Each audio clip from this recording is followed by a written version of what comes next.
Hey, this is Coach Zach at Baseball Stars. In this video, we're going to talk about just a quick overview on how to get you started on pitching. So, and say maybe you're in coach pitch and you're just now learning how to pitch, or even if you're not in coach pitch, you've never pitched before, and you just want to start trying to practice pitching. So, the first thing we want to know is how do we step on the rubber if there's runners on base. So when you start like this, that's called the stretch. So when we're starting from the stretch, you don't want to put your foot on top of the rubber. I see this a lot with younger kids. You want to put your foot right here on this inside of the rubber, or half on and half off. I prefer half on and half off, so that way when you're pushing, you have more push from this back leg right here when you're coming through.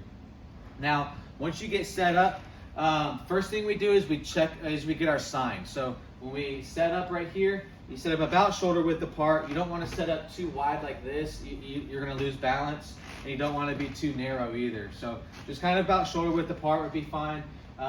Get your chest facing towards your target. And yeah, here it's okay to turn your back foot a little bit if you need to. And you can have your hand either in front of you, behind your back, or even the ball in your glove. And then you can have your hand wherever you want it. I prefer the ball in my hand. That's just me, because sometimes if you have the ball in your glove and you try to take it out, if you drop it, that's a balk. So you get your sign from the catcher. You can also check your runners from this position. So you can check first base, third base, second. You can move around freely while you're checking your runners, which is why we want to start with our chest towards our target. Next step is we come set.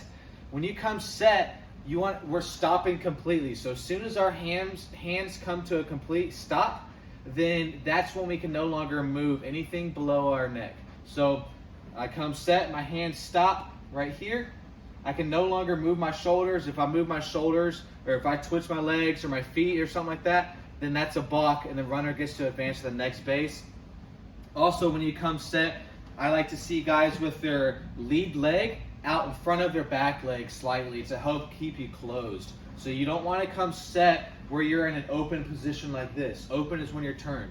So you want to come set where you're closed, just like this. I like to see kids not with their hands too high, but kind of like belt buckle level, maybe belly button level right here when you come set. And then the next step is you check your runners. So you can check your runners again from this position. Say my runner's on second base. You want to learn how to change up your looks. So maybe one time I look just once for a couple seconds, and then I step and I throw it home.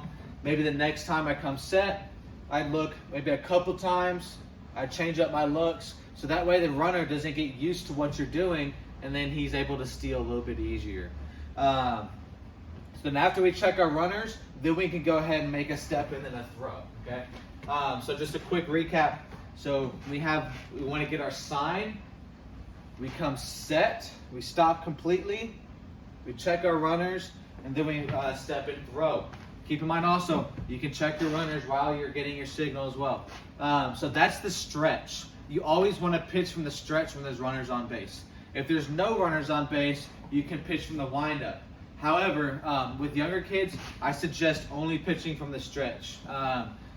If you want to mess around with the windup, you can. It's easy to mess up, so you kind of have to be careful. When we go from the windup, you start with basically your heels on the rubber just like this, half on, half off. And then I like just a simple, you don't want to come back way back here, because then it's going to bring your momentum this way, and then kids tend to swing back and forth. So with the windup, keep your steps small. So it's really just an ankle turn. So I'm turning my left foot, my left ankle, this way, and then I turn my other foot on the rubber how I want it. So if the rubber allows you to, you can put your foot half on and half off, like I showed you from the stretch. Or if the rubber doesn't allow you to, you can just simply put it right here, and then you can come through your motion. The only difference why it's a little bit harder from the windup is because you have to close off your front side a little bit better, because we're in an open position just like this. So when you go from the windup, foot this way, you can turn this foot like that, or half on, half off, and then you can go through your wind up and then go through your pitching motion just like that. So practice those steps.